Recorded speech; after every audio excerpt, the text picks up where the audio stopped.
다윗 공동체 예배 오신 한 분 한 분을 정말 주님의 이름으로 축복합니다. 네, 이미 막 대표 MC님도 기도할 때 보내버리고 또 사회에 보시는 전사님도 소개하면서 보내버려서 이미 보냄 받은 자의 마음으로 설교를 하고 싶진 않아요. 네, 어느 때와 여느 때와 다름없이 하나님 말씀을 전하는 데 있어서는 담대하게 그리고 말씀을 사모함으로 여러분과 함께 말씀을 나누기를 소망합니다.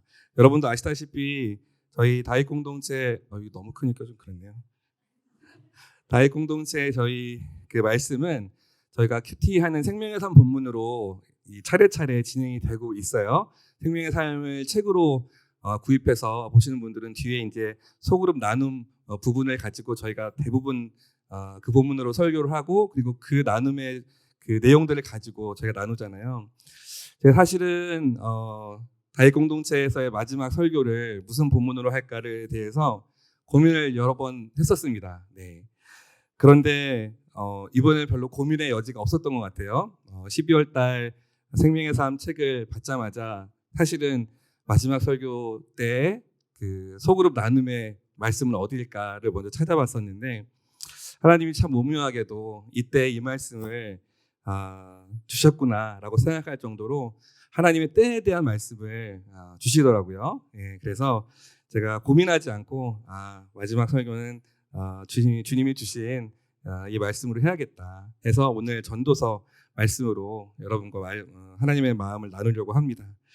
전도서 3장 1절에서 15절까지의 말씀인데요. 전도서는 여러분들이 아주 개괄적으로 알고 있는 대로 솔로몬이 지은 성경입니다. 그리고 수많은 그 영예와 부와 그리고 자신이 갖기를 원했던 여러 가지들에 대해서 가졌고 그리고 앞으로도 충분히 가질 수 있는 그런 위치에 있었던 왕이었지만 이미 경험해본 그 수많은 그 취함과 그 영예와 물질들을 보고 경험해 보니 그거 참 헛되더라. 모든 게 다 참 헛되다라는 말로 전도서 1장 1절이 시작이 되잖아요. 그러면서 결국 솔로몬이 우리에게 주고자 하는 말은 무엇이냐? 하나님을 경외하는 것이 우리의 인생을 가장 값어치 있게 한다라는 거예요. 하나님을 경외하는 삶이 우리의 인생을 가장 영화롭게 한다는 것입니다. 그리고 하나님을 경배하고 경외하는 것으로 우리 인생이 하나님이 기뻐하시는 수준으로 성장할 수 있다는 것을 알려주는 거예요. 결국은 내가 이것도 가져봤고 저것도 취해봤고 내가 많은 것들 세상 어떤 나라의 어떤 왕도 가지지 못했던 많은 부와 명예를 가져봤지만 그것보다도 하나님을 경외하는 삶이 나를 가장 행복하게 하더라. 하나님을 기뻐하는 삶이 나의 영혼을 가장 만족시키더라. 하나님을 찬양하고 예배했던 바로 그 삶이 하나님과 동행했던 그 삶이 나의 인생을 가장 아름답게 하더라 라는 결론입니다. 그러면서 중간에 이 때에 대한 하나님의 타이밍에 대한 이야기를 나눠요. 오늘 말씀 1절부터 8절까지의 말씀을 한번 같이 읽어볼게요. 너무 와닿을 거예요, 여러분. 1절부터 한번 읽어보겠습니다. 시작. 모든 것에는 시기가 있고 하늘 아래 모든 일에는 목적에 따라 때가 있으니 태어날 때와 죽을 때가 있고 심을 때와 뿌리째 뽑을 때가 있고 죽일 때와 치료할 때가 있고 허물 때와 세울 때가 있고 울 때와 웃을 때가 있고 슬퍼할 때와 춤출 때가 있고 돌을 던질 때와 모을 때가 있고 품을 때와 멀리할 때가 있고 찾을 때와 포기할 때가 있고 간직할 때와 던져버릴 때가 있고 찢을 때와 꿰맬 때가 있고 입 다물 때와 말할 때가 있고 사랑할 때와 미워할 때가 있고 전쟁의 때와 평화의 때가 있다. 네, 한마디 한마디가 너무 우리 마음에 와닿지 않아요? 제일 중요한 말씀은 저는 1절이라고 봅니다. 모든 것에는 시기가 있고요. 하늘 아래 모든 일에는 목적에 따라 때가 있다. 저는 전도서에서 가장 하나님이 우리에게 전달해주고 싶은 말씀이요. 잠깐 띄워주세요. 바로 이 말씀인 것 같아요. 모든 일에는 목적에 따라 때가 있다. 우리는 보통 하나님 나의 때는 언제입니까? 내가 이것을 이루고 싶습니다. 이때는 언제입니까? 이 사람 만나고 싶습니다. 그때는 언제입니까? 이것을 취하고 싶습니다. 그 자리에 서고 싶습니다. 그때는 언제입니까? 그때는 목적에 따라 있다라는 거예요. 우리는 가끔 때에 너무 집중하다 보니까 하나님의 목적이 어디에 있는지에서 잃어버릴 때가 많죠. 모든 때는 하나님의 타이밍은 하나님이 계획하신 그 목적이 반드시 있다라는 것입니다. 아멘. 자, 여러분 이때 이제 우리가 때를 구할 때 하나님의 타이밍을 위해 기도할 때 하나님의 목적에 더 집중할 수 있는 저와 여러분이 되기를 진심으로 소망합니다. 여러분 현재 지금 여러분이 서 있는 지금 이 시간은 어떤 때입니까? 묻고 싶어요. 여러분은 현재 지금 어떤 때에 있습니까? 씨를 뿌릴 때에 있나요? 아니면 열매를 거둬들일 때에 있습니까? 여러분 지금은 여러분 기다릴 때입니까? 아니면 행동으로 이제 옮겨야 될 때입니까? 여러분 지금 공부하고 배워야 될 때입니까? 아니면 이제 그 공부하고 배운 거를 토대로 시험대에 오를 때입니까? 여러분 이제 지금이 여러분에게는 부르심을 들을 때입니까? 아니면 이제는 결단하고 부르심에 확신하고 나아갈 때입니까? 여러분 지금은 더 사랑할 때입니까? 아니면 이제 이별을 선택해야 될 때입니까?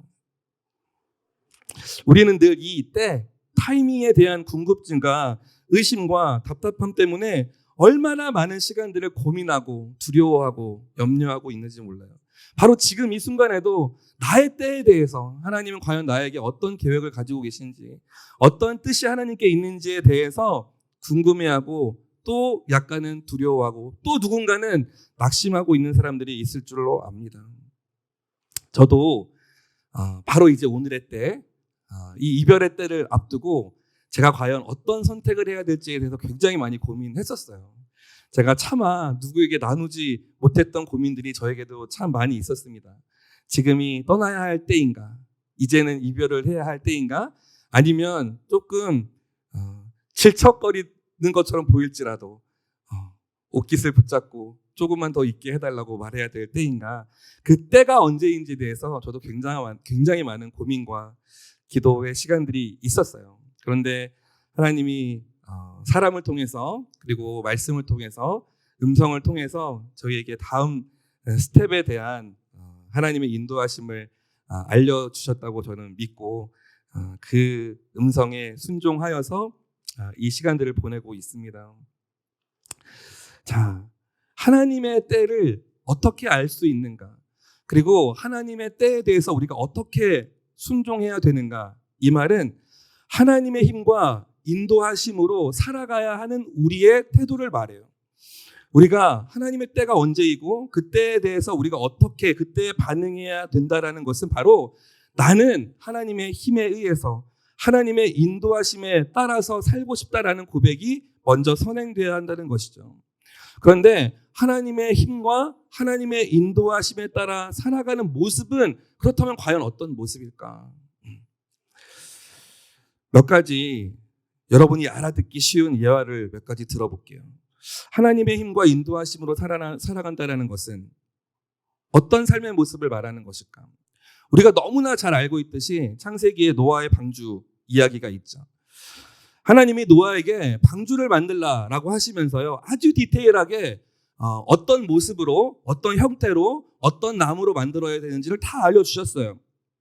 노아는 주신 말씀에 대해서 순종만 하면 되는 것이었습니다. 노아에게 방주의 크기도 알려주셨어요. 길이는 300규빗, 너비는 50규빗, 높이는 30규빗. 이렇게 정확한 사이즈를 이미 노아에게 방주를 짓기 전부터 말씀해 주셨습니다. 길이가 300규빗이라는 것은 136.8m라고 그래요. 길이. 그리고 너비는 50규빗이라고 그랬죠. 22.8m입니다. 방주의 높이는 30규빗이에요. 13.68m예요. 뒤에 걸 다 빼면 길이는 137m, 너비는 23m, 높이는 14m 정도가 돼요. 굉장히 큰 규모죠. 실물로 그 노아의 방주를 만들기 위해서 여기저기서 많은 시도를 해봤기 때문에 이미 유튜브나 영상들을 통해서 그 실물을 보신 분들도 있을 거예요. 그 노아의 방주를 떠올리면 여러분 참 거대하다라는 생각이 먼저 들 수 있죠. 히브리 원어로 봤을 때 이 방주라는 단어는요, 테바라고 원어로 돼 있어요. 이 테바라는 단어가 보이면 거대함이라는 것과 동일시하게 됩니다. 그런데 너무 희한한 게 있어요. 창세기에 보면요, 여러분 우리가 너무나 잘 알듯이 모세의 갈대 상자가 있잖아요. 그 파라오가 히브리 노예들의 아들들을 다 죽이기 위해서 첫 아들이 태어나면 다 죽여라라고 했을 때 모세의 부모님이 죽일 수 없으니까 나일강에 작은 갈대 상자에 모세를 넣고 물에 띄우잖아요. 그런데 성경에 보면요, 이 갈대 상자도 역시 히브리 원어로 테바라고 되어 있다는 말이죠. 노아의 방주가 테바라고 쓰여 있어서 와, 테바는 굉장히 어마어마한 걸 말할 때 쓰는 단어구나 라고 생각했는데 모세로 넘어와서 보니까 갈대 상자도 테바라는 단어를 썼다라는 거예요. 그러니까 테바는 무언가를 담을 수 있는 어떤 물체를 말하고 있는 것 같은데 노아의 방주 때 테바는 어마어마한 거대한 크기의 무언가의 물체를 말하는 거고, 갈대 상자를 말할 때는 약간 이 정도 아주 갓난 아이가 담아질 정도의 그 작은 상자를 또 테바라고 한다는 거죠. 축구장보다 큰 노아의 방주도 테바, 갓난 아이가 들어갈 정도의 작은 박스도 그 갈대 상자도 테바. 너무 이해가 잘 되지 않았어요? 그런데 이 테바라는 단어의 핵심은 무엇이냐? 물체의 크기에 있다라는 게 아닙니다. 노아의 방주의 크기도 갈대 상자의 그 작은 모양도 이 테바라는 단어를 해석하기에 충분치 않아요. 이 테바라는 단어를 해석하기 위해서 어떤 뜻이 가미가 되어야 되느냐? 바로 테바는 물체의 크기에 있는 것이 아니라, 이 단어의 핵심은 물체의 크기에 있는 것이 아니라 바로 무동력에 있다라는 것입니다. 노아의 방주도 모세의 갈대 상자도 어떠한 동력 장치가 없어요. 두 물체 다 무동력으로 움직이는 것이죠. 그리고 방주와 갈대 상자, 이 두 가지를 제어할 수 있는 제어 시스템 자체가 방주에도 갈대 상자에도 없었어요. 노아의 방주와 모세의 갈대 상자의 특징은 방향과 속도, 그리고 가는 것과 멈추는 모든 것이 철저하게 하나님의 손에 달려 있다라는 것입니다. 노아가 만들었던 그 거대한 테바도, 아기 모세를 넣었던 그 조그마한 테바도 오직 하나님의 의한 그 사랑과 구원의 손길로만 이동이 가능했다라는 굉장히 영적인 인사이트가 있는 거죠. 우리가 하나님의 사람으로 살아간다는 것, 하나님의 힘과 하나님의 뜻과 그 인도하심으로 살아간다는 것은 그 어떠한 상황 속에서도 인생의 타이밍과 방향과 속도와 가는 것과 서는 것은 철저하게 하나님께 주권을 드리는 것, 하나님의 인도하심에 맡기는 것, 하나님의 뜻에 온전히 순종하는 것, 바로 그것을 말하고 있는 거예요. 내가 하나님을 이끌어가는 것이 아니라, 또 내가 나를 이끌어가는 것이 아니라 우리가 하나님께 끌려가는 것이 마땅함을 우리 스스로 고백해야 한다는 것입니다. 인생의 방향과 속도와 타이밍을 하나님께 맡긴다는 것은 지금 주어진 상황 속에서 하나님이 주신 이 상황에 감사하며 매일매일 성실한 최선으로 나에게 주어진 하루하루의 일상을 살아내는 것이에요. 그런데 우리의 가장 큰 문제는 무엇인가? 어쩌면 지금 그리고 내가 있는 여기에 만족함이 있느냐 없느냐, 바로 이것이죠.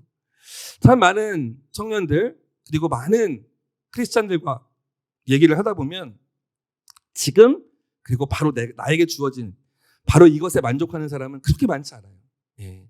물론 더 좋은 것을 추구하고 하나님이 주실 그 어떤 것에 대한 충만한 기대감을 가지고 살아가는 것은 좋은 것입니다. 그런데 그것을 말씀드리는 것이 아니라 과연 내가 지금 하나님이 이 현장에서 나에게 주신 것에 감사하고 만족하고 있는가, 이건 또 다른 문제죠. 자꾸 남이 가진 것을 눈여겨보게 되고 다른 사람이 누리는 것에 더 초점을 맞추게 되고 나와 비교하게 되고, 그러는 삶은 하나님이 나에게 주신 현재의 이 삶에 도저히 만족할 수 없는 삶이 되겠죠. 나에게 주어진, 그리고 지금 내가 있는 이 자리에서, 지금 여러분이 있는 바로 그 현장에서 지금 내가 최선을 다해야 할 바로 그것에 매일매일 매 순간 성실한 최선을 드릴 때 하나님이 내가 생각했던 것과는 비교할 수 없는 하나님의 기쁨의 자리, 그리고 하나님의 놀라운 은혜를 우리에게 부어주실 것이라고 믿어요. 하나님의 힘과 하나님의 인도하심으로 살아가는 우리의 태도의 첫 번째, 무동력입니다. 두 번째요, 하나님의 인도하심에 따라 살아간다는 것은 바로 영적인 출애굽을 추구하는 삶을 말해요. 여러분, 출애굽을 너무 잘 알고 계시죠? 출애굽기는 헬라어로 엑소도스라고 해요. 이미 이 단어는 아주 익숙한 단어죠. 엑소도스는요, 여러분, 탈출이라는 뜻이에요. 이집트에서 노예 생활을 하던 이스라엘 민족들이 이집트의 노예 생활에서 벗어나서 탈출하는 것을 기록한 책이 바로 우리말 성경에는 탈이집트기라고 되어 있죠. 출애굽기입니다. 더 이상 노예가 아닌 자유인의 상태가 된 것을 말하죠. 성경에서요, 이집트라는 단어는요, 대부분 죄와 사망과 어둠을 상징해요. 실제로 이스라엘 민족들이 애굽에서 노예 생활을 했기 때문에도 그렇지만 은유적으로 표현을 할 때도요, 이집트, 애굽은 죄와 사망 그리고 어둠을 상징합니다. 하나님께서 이스라엘 백성들을 출애굽시켰다는 것은 죄와 어둠과 사망의 노예였던 그들을 하나님의 은혜로 자유케 해주셨다는 것을 뜻하는 것입니다. 그저 나의 육신이 노예 생활에서 풀어졌다는 것뿐만 아니라 나의 영혼도, 나의 영적인 상태도 자유함을 누리게 되었다는 것을 의미하게 되죠. 자, 여러분, 우리도 마찬가지입니다. 영적으로 어둠의 권세에 붙잡혀 있었던 우리의 상황 속에서, 우리가 죄의 권세에서, 영적인 어둠의 권세에서, 죽음의 두려움과 사단의 위협 속에서 우리를 구원해 주신 분이 바로 예수 그리스도의 십자가 아닙니까? 그 보혈의 능력으로 우리가 새로워졌다는 것을 믿음으로 취할 때 하나님의 힘과 하나님의 온전하신 인도하심을 비로소 볼 수 있게 된다는 거예요. 십자가를 통한 구원은 철저하게 예수님을 통한 하나님의 은혜이지만 영적인 어둠에서 벗어나 새로운 땅으로 나아가는 노력은 우리의 몫인 것입니다. 하나님의 뜻에 따라 사는 삶은 여러분, 우리의 의지와 우리의 노력이 필요해요. 사실 제가 말씀을 전하거나 말씀을 나눌 때 이 노력이라는 단어를 쓰는 것이 참 애매할 때가 많았습니다. 그리고 이 노력이라는 단어를 쓸 때 오해가 있을 것에 대해서 굉장히 많이 좀 염려가 되기도 했었어요. 그런데 이 시간에는 여러분, 제가 과감하게 말씀드립니다. 도전합니다. 여러분, 영적인 출애굽을 위해서는 우리의 의지적인 노력이 필요해요. 하나님의 뜻을 거슬러서 우리의 의지가 하나님의 뜻에 거슬러진 상태가 되는 그 노력은 불필요한 노력입니다. 하나님이 우리의 뜻을 뛰어넘어서 하나님의 뜻에 의해서 인도됨을 받기 위해서 우리는 태바가 필요해요. 무동력 상태가 필요합니다. 그러나 우리가 영적인 어둠 상태, 영적인 죄의 상태, 영적인 사단의 권세의 상태에서 벗어나기 위해서는요, 하나님의 인도하심에 따라서 우리가 철저하게 하나님의 뜻과 하나님의 말씀을 추구하는 의적인 노력이 필요하다는 거예요. 즉, 여러분, 성화의 단계에, 구원의 단계에서는 하나님의 전적인 은혜가 필요한 것이지만 성화의 단계에서는 우리의 의지적인 노력도 필요하다는 것입니다. 아멘이시죠? 십자가가 무엇인지, 복음이 무엇인지 말씀을 보고 기도하면서 하나님의 마음과 하나님의 뜻과 하나님의 타이밍과 하나님의 때를 알게 해달라는 간구와 가난한 마음의 그 겸손한 무릎 꿇음이 우리에게 필요하다는 거예요. 그리고 영적인 어둠에서 탈출하기 위해서, 죄의 권세에서 벗어나기 위해서, 사망의 어둠과 사단의 위협으로부터 벗어나기 위해서 정말 담대하고 과감한 도전이 필요하다는 것입니다. 여러분, 영적인 출애굽을 하는 저와 여러분이 되기를 소망합니다. 영적인 모험의 세계로 떠나는 저와 여러분이 되기를 진심으로 소망해요. 머물러 있지 마세요. 여러분이 있는 그 자리가, 여러분 출애굽했던 이스라엘 백성들도요, 당장 무언가 부족함이 느껴질 때마다 자꾸 다시 애굽으로 돌아가겠다라는 불평을 했어요. 여러분, 상식적으로 생각해 보십시오. 노예 생활을 했던 그들을 겨우겨우 끄집어내서 이제 가나안 땅으로 가고 있는데, 하나님이 약속하신 그 약속의 땅으로 가고 있는데 당장 지금 무엇인가가 부족하다고 해서 다시 노예로 돌아가겠대요. 이게 상식적으로 이해가 됩니까? 그런데 만약에 우리가 그 현장에 있었다면 우리도 그들과 다를 바 없었을 거라는 생각이 들어요. 당장 지금 그 현장에서 노예 생활하는 건 싫었을 수도 있지만 지금 겪고 있는 이 어려움도 싫다. 차라리 밥 세 끼라도 먹을 수 있었던 노예로 돌아가겠다. 이 얼마나 어리석은 선택입니까? 여러분, 제가 몇 주 전부터 계속 여러분에게 말씀드리는 것 있죠. 하나님의 수준으로. 과연 하나님의 수준이 이거 이집트로 다시 돌아가서 노예 생활을 하는 것이 하나님의 수준입니까? 결코 그럴 수 없습니다. 하나님의 수준의 영적인 상태로 도달하기 위해서는요, 여러분이 지금 현재 가지고 있는 것으로는 불가능해요. 그것을 위해서는요, 지식도 필요합니다. 지혜도 필요합니다. 기도도 필요합니다. 말씀도 필요합니다. 가장 중요한 것은 무엇인가? 성령과의 동행이 가장 필요합니다. 여러분의 기도 생활도, 여러분의 말씀 생활도, 여러분의 교회 생활도, 순회서의 나눔에서도 여러분 성령을 간구하세요. 여러분, 예배의 가장 중요한, 가장 필요한 절대적인 존재 바로 성령입니다. 여러분, 기도하기 전에, 예배하기 전에 성령님을 먼저 구하셔야 합니다. 그렇지 않고서는 내가 가지고 있었던 경험과 지식과 알량한 이전에 나의 과거의 경험들로 그저 예배하고 기도하는 것이 끝일 수가 있어요. 40일 새벽 예배 일주일이 지났습니다. 여러분, 어떻게 새벽 예배를 한두 번 참석하셨나요? 날짜를 채우고 날짜를 가득 채웠기 때문에 만족하여서 뿌듯해하는 것이 아니라 하루만 나오더라도, 일주일에 한 번만 나오더라도, 한 달에 한 번만 나오더라도 그 시간이 성령님의 완전한 압도하심으로 내가 통치되어서 주님 앞에 설 수 있다면, 그래서 그날 받은 그 말씀으로 내가 새로움을 얻을 수 있다면 그것으로 충분하다. 성령의 인도하심을 구하십시오. 우리에게는 하나님의 인도하심을 순전한 마음으로 따라가는 무동력 상태가 필요하다. 그리고 하나님의 뜻에 따라서 영적인 어둠에서 벗어나고자 하는 노력이 필요하다. 자, 세 번째, 하나님의 인도하심을 기대하며 살아가기 위해서, 하나님의 인도하심과 하나님의 힘으로 살아가기 위해서 또 하나 필요한 것은 무엇인가? 바로 영적인 안목입니다. 영적인 시선, 영적인 눈이 필요해요. 많이 들어보았을 것이에요, 이런 단어들은요. 그런데 과연 여러분이 그 영적인 안목을 추구하고 있는가? 나에게 영적인 눈이 필요하다고 그 필요성을 느끼고 있는가? 나에게 지금 영적인 시선을 주세요. 그래서 내가 바라보는 모든 것이 나의 인간적인 육신의 눈으로 보는 것이 아니라 하나님이 바라보시는 바로 그 눈으로 볼 수 있도록 해주세요라고 여러분 그 필요를 느끼고 있으신가요?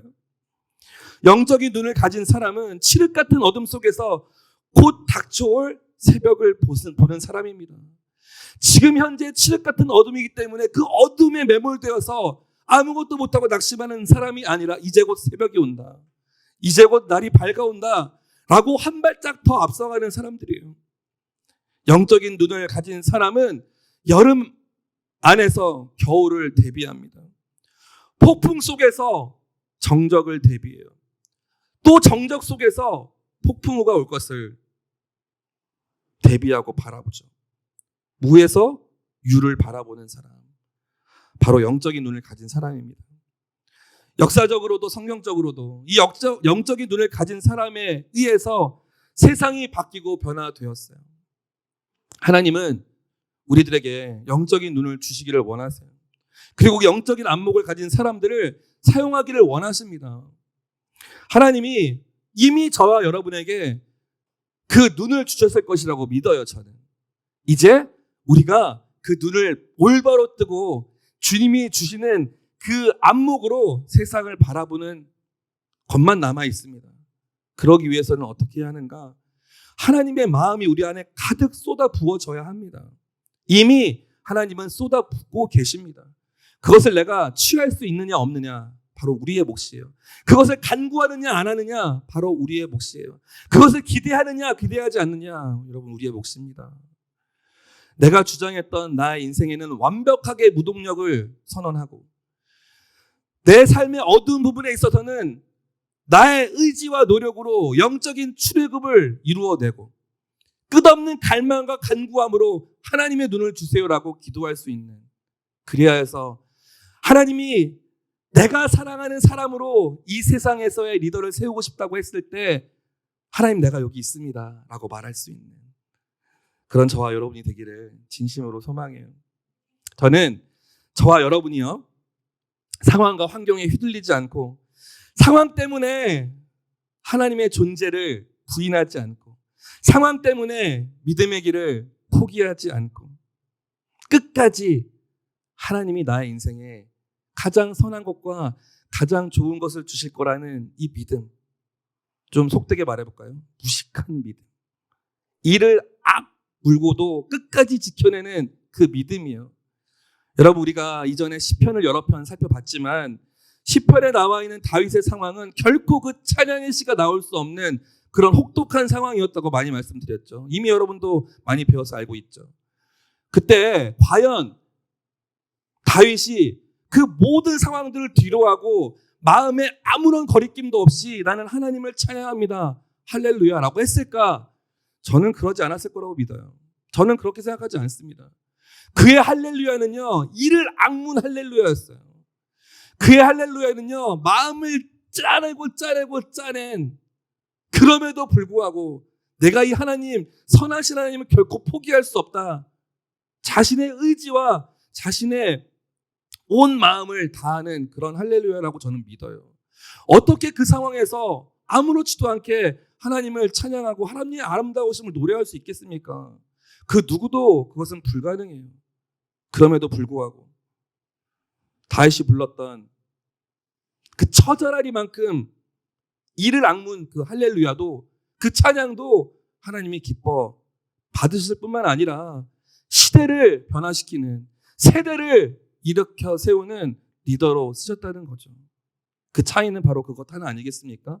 상황을 보는 너무나 당연한, 모두에게 당연한 기준인 그 기준을 뛰어넘어서 하나님의 수준으로 가고 싶어 했던 그 다윗의 열망과 하나님이 나를 가장 선한 곳으로 인도하실 것이라는 다윗의 믿음, 그것 아니겠습니까? 하나님이 여러분에게 주시고자 하시는 하나님의 그 소망과 하나님의 타이밍, 그리고 하나님의 비전을 이루는 그 길을 담대하게 전진할 수 있는 끈기와 여러분 투지요. 투지. 그리고 적극적인 헌신이 여러분의 있기를 소망합니다. 사실은 제가 매주 설교를 준비하면서 좀 쓰고 싶지 않은 단어들 그동안 많이 좀, 이런 표현은 어떨까? 버려놓은 단어들이 있어요. 이를 악무세요. 투지를 부리세요. 피가 철철 흘려도 여러분 싸우세요. 뭐 이런 극단적인 단어들이요. 네. 그런데 오늘은 좀 쓰겠습니다. 여러분, 어떤 상황에서도 정말 하나님을 사모하고 하나님을 기대하는 그 마음이 꺾이지 않기를, 결코 꺾이지 않기를, 그리고 결코 돌아서지 않기를, 결코 뒤로 물러서지 않기를, 이를 악물고 하나님은 선하시다, 그 선하신 하나님이 나의 삶의 주인이다, 끝까지 나는 이 믿음을 놓지 않으리라. 할렐루야. 이 믿음이 저와 여러분에게 있기를 소망해요. 대부분 우리의 결단과 믿음의 선포가 중도 하차되는 이유, 불발로 끝나는 이유는 뭐 우리 너무나 다 공감할 수 있을 거예요. 우리의 삶의 현장에서, 우리의 상황과 환경에서 만나게 되는 수많은 장애분들을 결국은 뛰어넘지 못하기 때문입니다. 하지만 여러분, 이 믿음의 길에요, 우리의 믿음의 길에, 우리의 영적인 삶의 한 걸음 한 걸음에 장애물이 있다는 것은 무엇일까?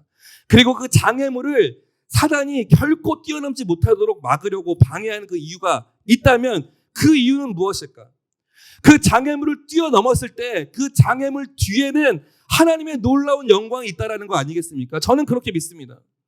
여러분이 영적인 길을 걸어가 나아갈 때, 성령님과 동행하는 길을 추구하며 나아갈 때도 현장에서 접해지는 어려움들, 장애물들 때문에 무릎 꿇고 낙심하고 주저앉을 때 있잖아요. 그런데 그 장애물을 뛰어넘었을 때 그 이면에, 영적인 통찰로 한번 생각해 보세요.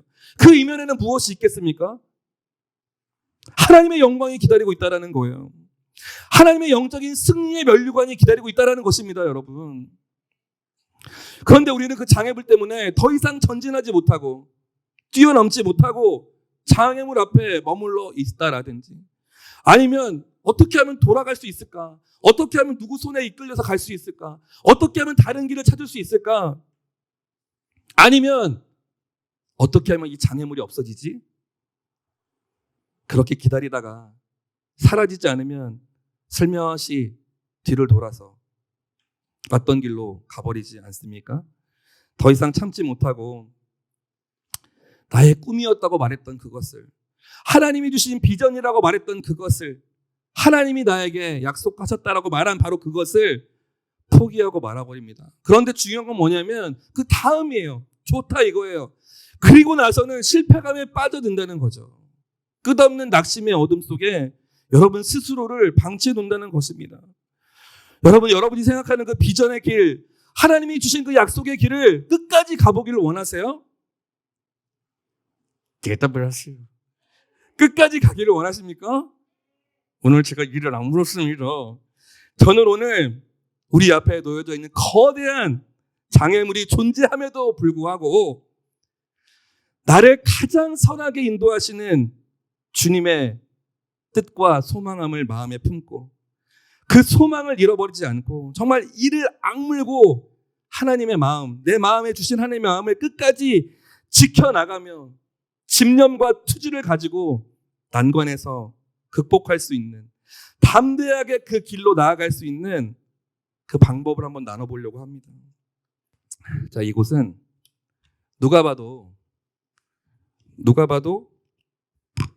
바다입니다. 우리 인생의 길을 이 바다라고 생각해 봅시다. 그리고 이 배는 저와 여러분이에요.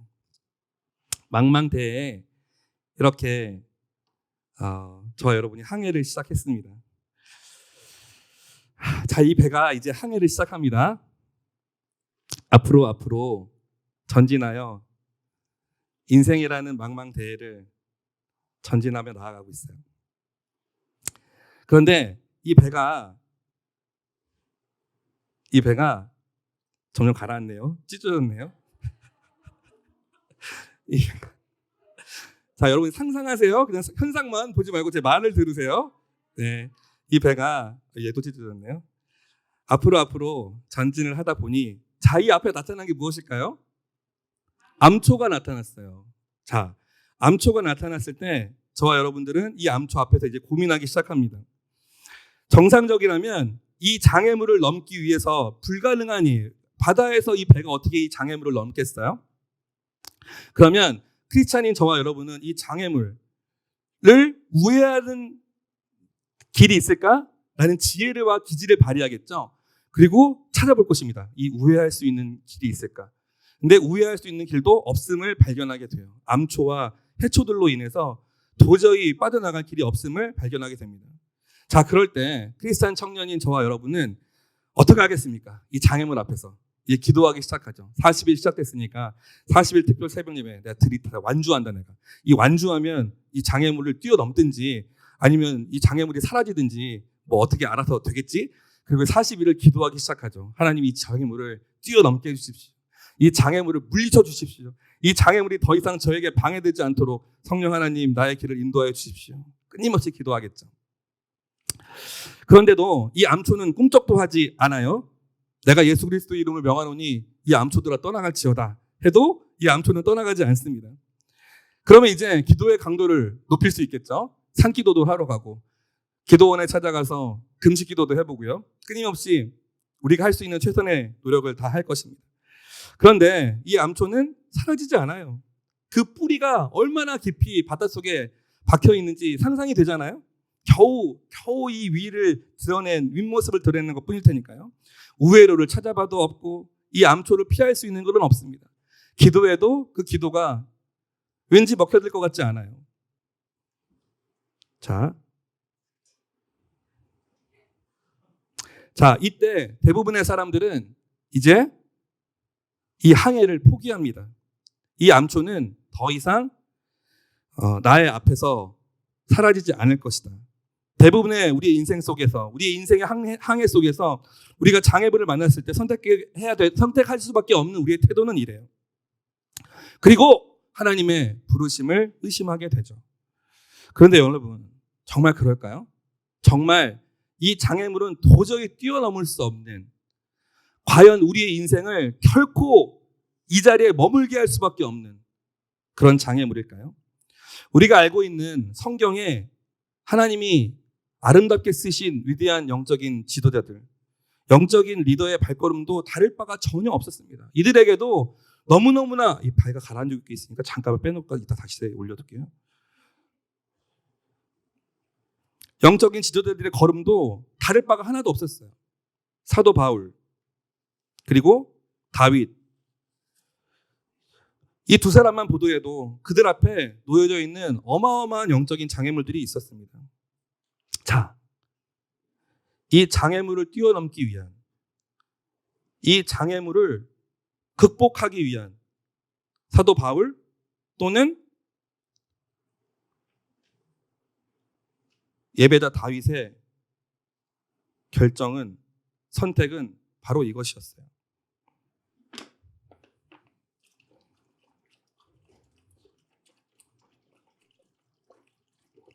너무나 단순한 결론이 나는 거에 너무나 많은 인력과 도구와, 아니 이건 쓰러지는 게 아니고요, 여러분.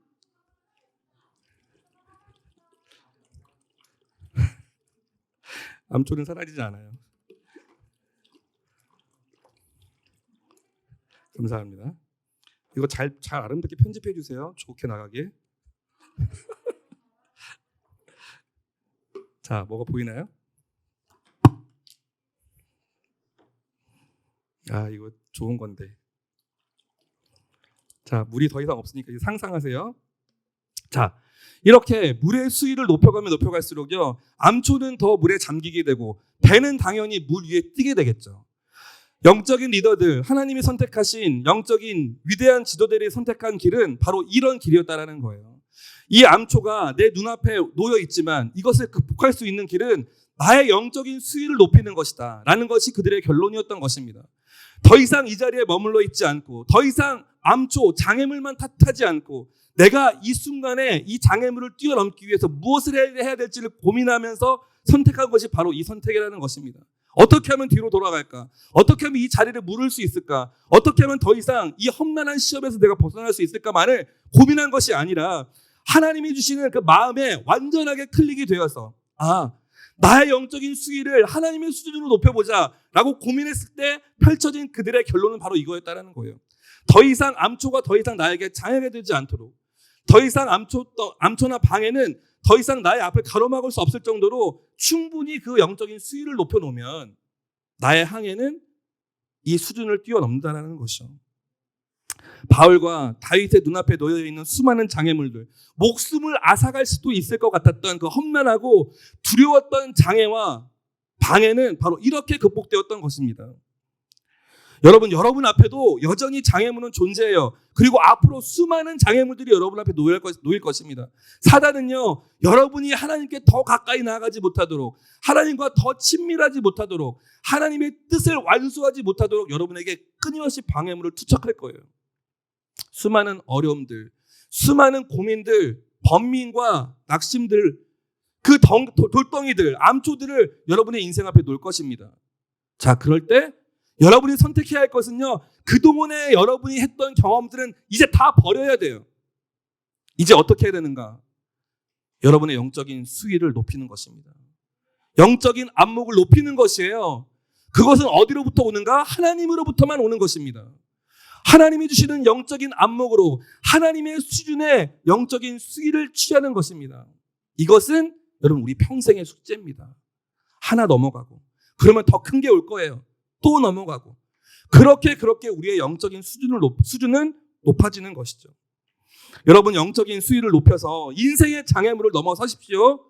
더 이상 인간적인 어떤 방법들, 세상이 말하는 지혜, 세상이 말하는 지식, 아무리 뛰어난 지혜자라고 여러분에게 와서 이렇게 해보세요, 저렇게 해보세요 라고 말하는 그 모든 것들 정답일 수 없어요. 오로지 하나님의 수준으로 나의 영적인 안목을 키우는 것이 유일한 해답입니다. 자, 제가 2주에 걸쳐서, 아니 그 이전부터 하나님의 수준에 대해서 계속해서 하나님의 수준을 추구하다는 것에 대해서 계속해서 말씀드리고 있어요. 하나님의 수준의 영적인 수위를 올리기 위해서 여러분 무엇을 하실 것입니까? 너무 자명하지 않아요? 너무 단순하지 않습니까? 말씀을 취하십시오. 그리고 여러분 기도의 자리에 서세요. 그런데 이전에 했던 그 말씀을 읽는 방법, 이전에 했던 기도의 방법은 아닙니다. 그것은 버리세요. 이제부터는 성령님과 함께 하는 말씀, 성령님과 함께 하는 기도, 그리고 끊임없이 하나님에게 나에게 영적인 안목을 주십시오. 하나님의 수준으로 한 걸음씩 한 걸음씩 매일매일 성실한 최선으로 주님 앞에 나아가는 바로 그 태도, 이것이 여러분의 눈앞에 놓여져 있는 장애물을 하나하나 극복해내는 방법입니다. 자, 여러분, 한 장애물을 넘었다고, 하나의 암초를 뛰어넘었다고 그 인생은 이제 평안해질까요? 절대 그럴 리 없습니다. 또 다른 암초가 나타나겠죠. 또 다른 장애물이 나타날 거예요. 그러면 동일한 방법, 동일한 방식으로요, 우리의 영적인 수위를 조금씩 높여가며 또 지나가고, 또 높여가며 또 지나가고, 또 높여가며 또 지나가고, 그렇게 우리의 영적인 수준은 높여지는 거예요. 우리의 영혼은 그렇게 성장하는 것입니다.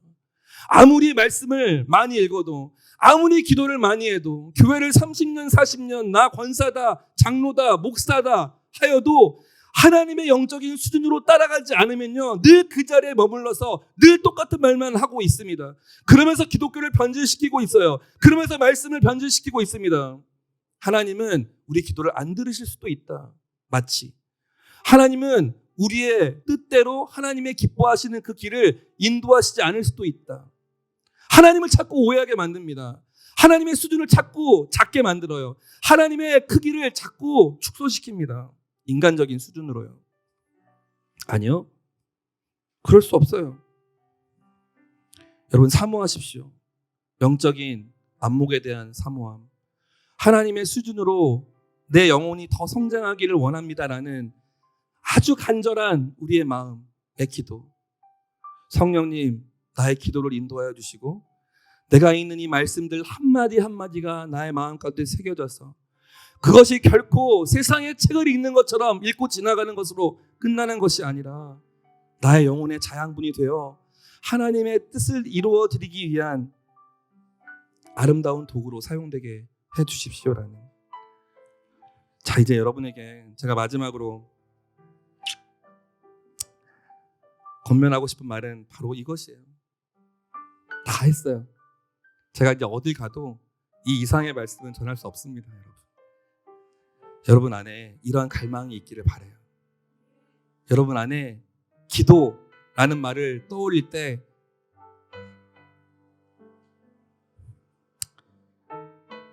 내 기도가 이전에 살았던 20년의 기도, 30년의 기도가 아니라 성령님이 시작하시는 기도, 성령님이 인도하시는 기도, 성령님이 함께 하시는 기도, 그것이 하나님이 진정으로 원하시는 기도예요. 그리고 어려움과 장애물이 눈앞에 놓여져 있을 때 인간적인 지식들 사용하려고 애쓰지 마세요. 사람의 소리에 귀 기울이지 마세요.